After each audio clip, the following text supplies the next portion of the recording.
Today we're going to tour my studio.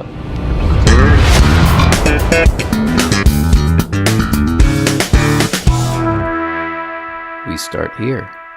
You go up the stairs, and then you make a right, and you're in the Dozier Lab.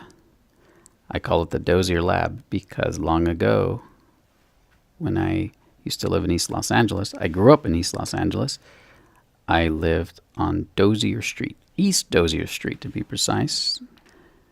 Now it's called Dozier Avenue.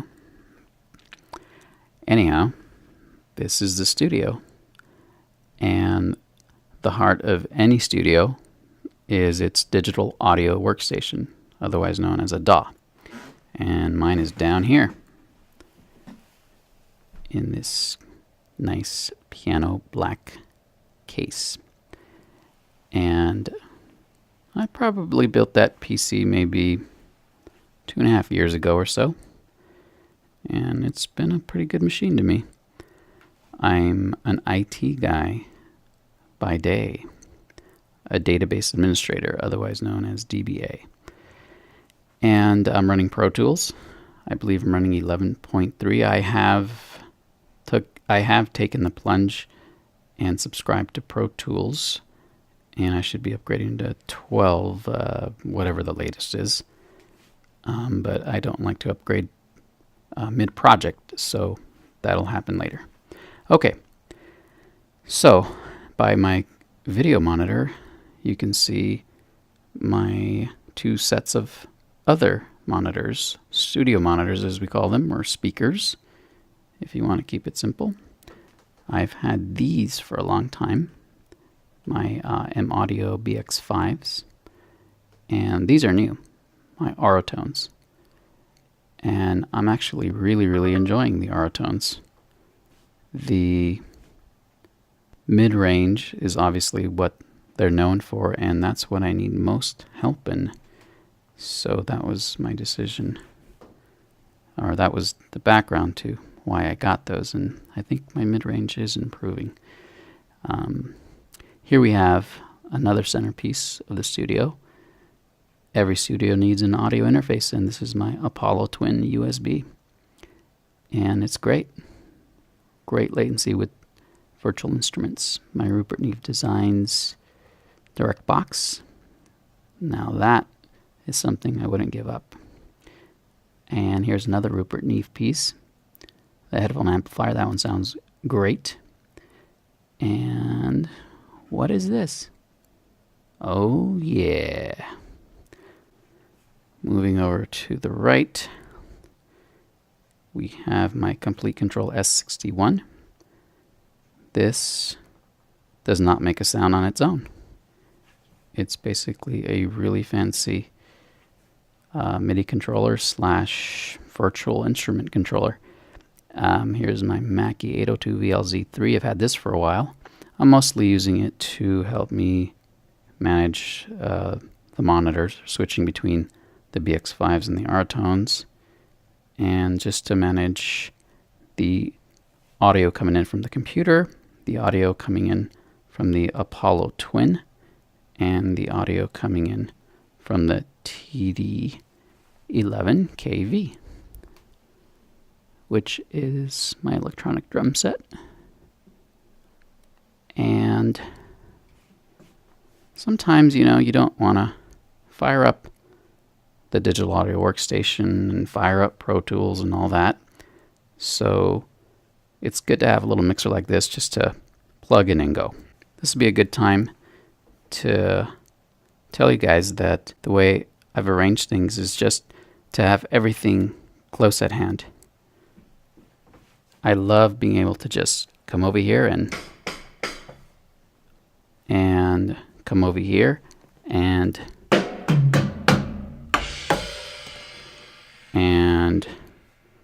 here's my mic. I try to keep that live at all times. Oh, this is a Rode NT2, which I've had for quite a long time. Rode NT2. Rode's great. This stand is also a Rode. That's new for me too. I've been really digging having that.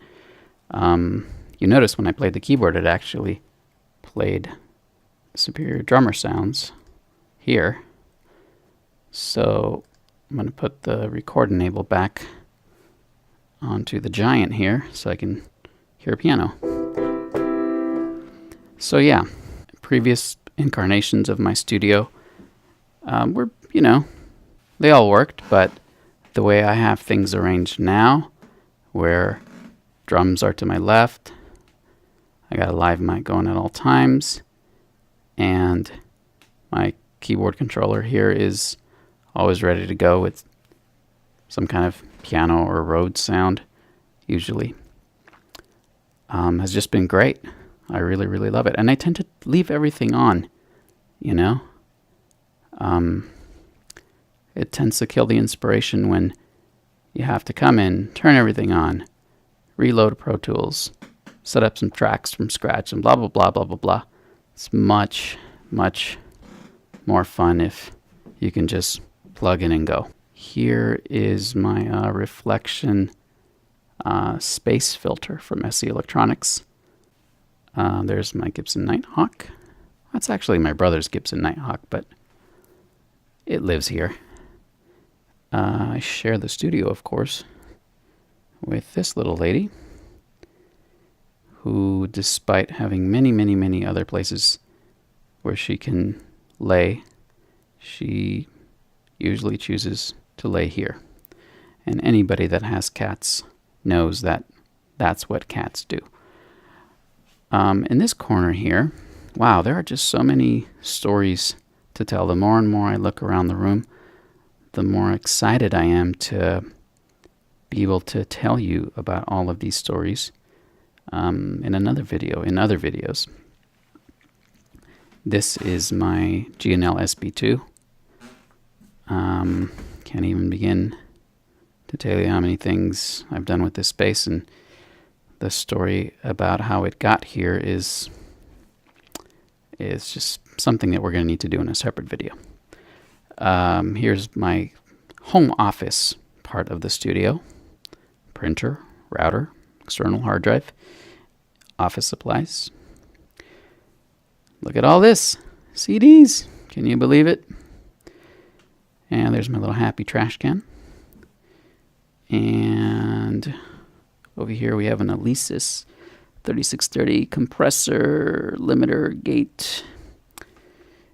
And that has a story to tell in conjunction with this DBX unit, this 286S, which I intended to review, but I ran into a problem with, so again, that'll be another video.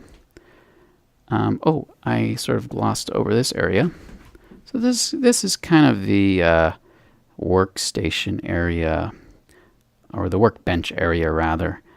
I'll have guitars up here for restringing.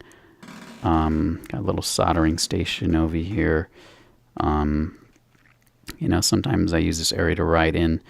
It's kind of an all-purpose area, and it's constantly changing. I mean, the whole studio is constantly evolving. Anybody who has a studio will attest to that. So yeah, this is kind of the luthiery corner. Is that a word? I don't know. Luthier stuff. Oh, my battery's about to give up. Okay, so here we have my area CSB 380 fretless. Here are the boys, and here are the other boys. My favorite month, November. Why? Because that's when my birthday is. There's John Taylor in vintage. I shouldn't even say that word. There's John Taylor in an Area Pro 2 ad from back in the day. And here's Buck Rogers. Couldn't get enough of that when I was a kid. What do we got here? Stormtrooper. He beeps. He has a funny hat. This microphone sounds amazing. Actually, I've never plugged it in, but doesn't it look cool? Over here we have Yoda. Origami Yoda. Oh, look at this. Look at this. This prize. Whoa. It is a Duran Duran 1 condom. Again, many stories in this studio. More of the boys. Some pictures. I'm going to rush through this now because my battery's about to go. My Cirrus Bolt-On 5, I always have that one at the hand. Back over here, got to show you this. This is a great little tuner. This is a TC Electronics headstock tuner. It's great. You always have to have a tuner at hand. And here's a place for cables. Here's a poster. I guess there were a bunch of these Japanese posters with cats playing rock and roll. Maybe somebody out there can give us some further facts about those posters. My Area SB 1000, Old Red, as I call her. And perhaps Old Red is a good place to stop. Thanks for taking this tour with me.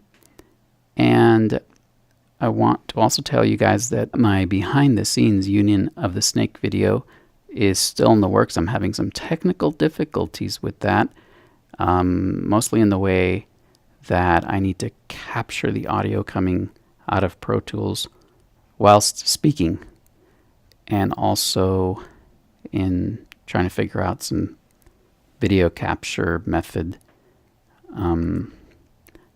But that is at the top of my list for the next video. I wanted to do this one to keep content coming at you, and because I thought it would be fun.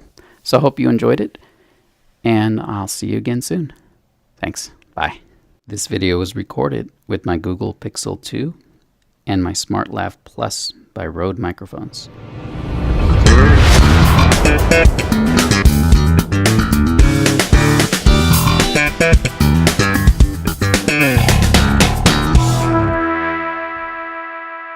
Case. Oh, did you hear that?